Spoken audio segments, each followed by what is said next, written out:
नमस्कार, आप देख रहे हैं जगत क्रांति टीवी और मैं हूं आपके साथ ज्योतिका।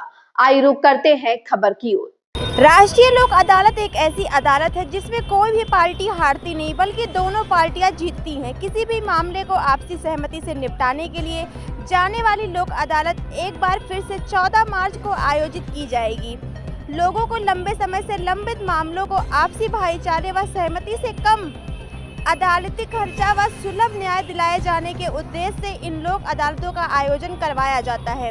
14 मार्च को आयोजित होने वाली लोक अदालत को लेकर जिला विधिक सेवा प्राधिकरण के चेयरमैन व जिला एवं सत्र न्यायाधीश डीआर चलिया के निर्देशानुसार भिवानी के एडीआर सेंटर के सभागार में प्राधिकरण के सचिव एवं मुख्य न्यायाधीश दंड अधिकारी पवन कुमार के समीक्षा बैठक ली। इस दौरान बैठक में राष्ट्रीय लोक अदालत में अधिक से अधिक मामलों को निपटाने को लेकर विस्तृत रणनीति पर चर्चा की गई।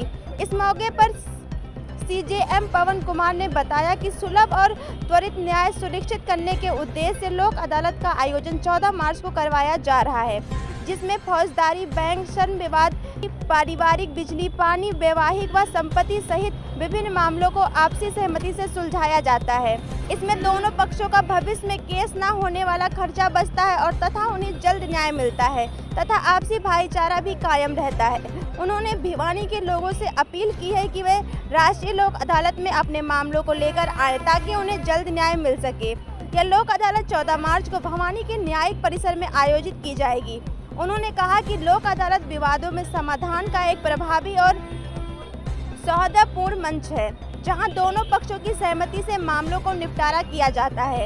इससे न केवल समय की बचत होती है बल्कि न्याय प्रक्रिया पर जनता का विश्वास भी मजबूत होता है। उन्होंने बताया कि पिछले कुछ सालों में लोक अदालतों के माध्यम से जिले में बड़ी संख्या से मामलों का निपटारा हुआ है, जिससे न्याय प्रक्रिया में तेजी आई है। विशेष रूप से छोटे एवं आपसी विवादों के समाधान में लोक अदालतों अत्यंत कार्यवाही सिद्ध हुई हैं। सीजीएम ने निर्देश देते हुए कहा कि अधिकारी सुनिश्चित करें कि लोक अदालत के दिन किसी प्रकार की तकनीकी या प्रशासनिक समस्या न आए। इसके लिए सभी संबंधित अधिकारियों और अधिवक्ताओं को समय रहते तैयारी पूरी करने तथा आवश्यक समन्वय बनाए रखने के निर्देश दिए गए। बाइट मुख्य न्यायिक दंड अधिकारी पवन कुमार। भिवानी से सोमवीर शर्मा की रिपोर्ट।